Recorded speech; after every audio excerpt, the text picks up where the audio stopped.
Video பார்க்குற எல்லாருக்குமே வணக்கம். திருநெல்வேலி ஸ்பெஷல் கீரை சாதம் இன்றைக்கி செய்து பார்க்கலாம். இது என் அண்ணியோட ரெசிபி. அரைக்கீரை வச்சு தான் இந்த கீரை சாதம் செய்யணும். வேறு எந்த கீரையிலையும் செய்தால் இந்த ருசி அதில் வராது.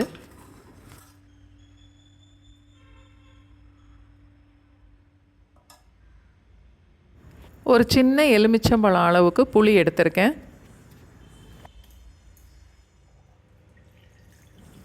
கொஞ்சம் தண்ணி ஊற்றி கொஞ்ச நேரத்துக்கு இந்த புளியை ஊற வச்சிடலாம்.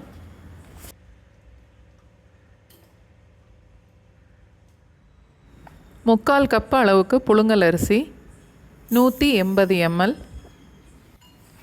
இதையும் தண்ணி ஊற்றி ஒரு அரை மணி நேரத்துக்கு ஊற வச்சிடலாம். அரை கப் அளவுக்கு சின்ன வெங்காயம்,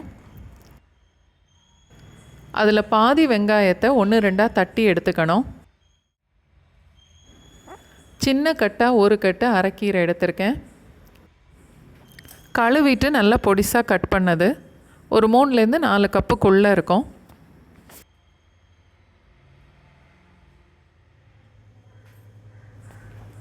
முக்கால் கப்பு அரிசிக்கு 2 கப் அளவுக்கு தண்ணி சேர்க்குறேன்.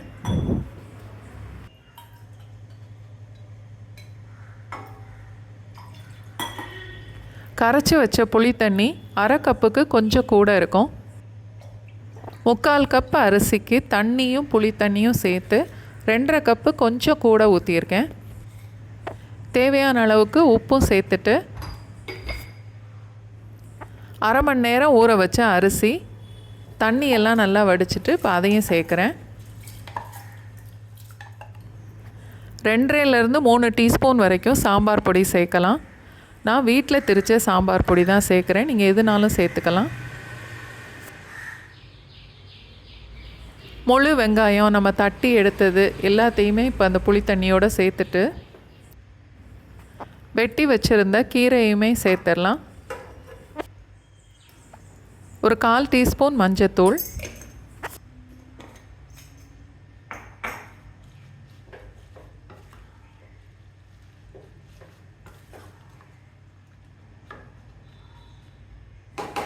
எல்லாத்தையும் நல்லா கலந்துட்டு இப்போது அடுப்பை பற்ற வச்சு அதில் குக்கரை வச்சிடலாம். குக்கரில் ஒரு விசில் வந்ததுக்கப்புறம் அடுப்பை ஃபுல்லாக லோ ஃப்ளேமுக்கு மாற்றிட்டு ஒரு 7-8 நிமிஷம் வரைக்கும் வச்சுட்டு அடுப்பை ஆஃப் பண்ணிடலாம்.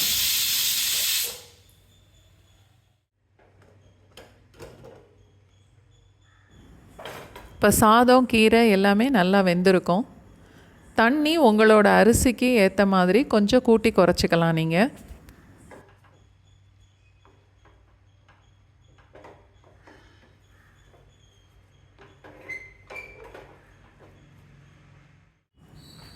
டேஸ்ட்டு பார்த்துட்டு உப்பு வேணும்னா நம்ம இப்போ சேர்த்துக்கலாம். இன்னும் கொஞ்சம் காரம் வேணும்னா தாளிக்கிற எண்ணெயில் கடைசியில் கொஞ்சம் சாம்பார் பொடியை போட்டு இதோட சேர்த்துறணும். இந்த கீரை சாதத்துக்கு நல்லெண்ணெயில் மட்டும்தான் தாளிக்கணும். நான் ஒரு 2 டேபிள் ஸ்பூன் அளவுக்கு நல்லெண்ணெய் ஊற்றியிருக்கேன். ஒரு 2 இல்லை 3 மிளகாய் வத்தல், 1 டீஸ்பூன் கடுகு, 1 டீஸ்பூன் உளுந்தம்பருப்பு, நல்லா நிறையா கருவேப்பிலை. இப்போ அடுப்பை ஆஃப் பண்ணிவிட்டு ஒரு 1/4 டீஸ்பூன் அளவுக்கு பெருங்காயத்தூள். காரம் கம்மியாக இருந்ததுனால நான் ஒரு 2 டீஸ்பூன் அளவுக்கு சாம்பார் பொடியும் சேர்க்குறேன். இப்போது தாளித்ததை எடுத்து கீரை சாதத்தோடு சேர்த்துடலாம். கண்டிப்பாக இந்த கீரை சாதத்தை ஒரு நாள் செய்து சாப்பிட்டு பாருங்கள்.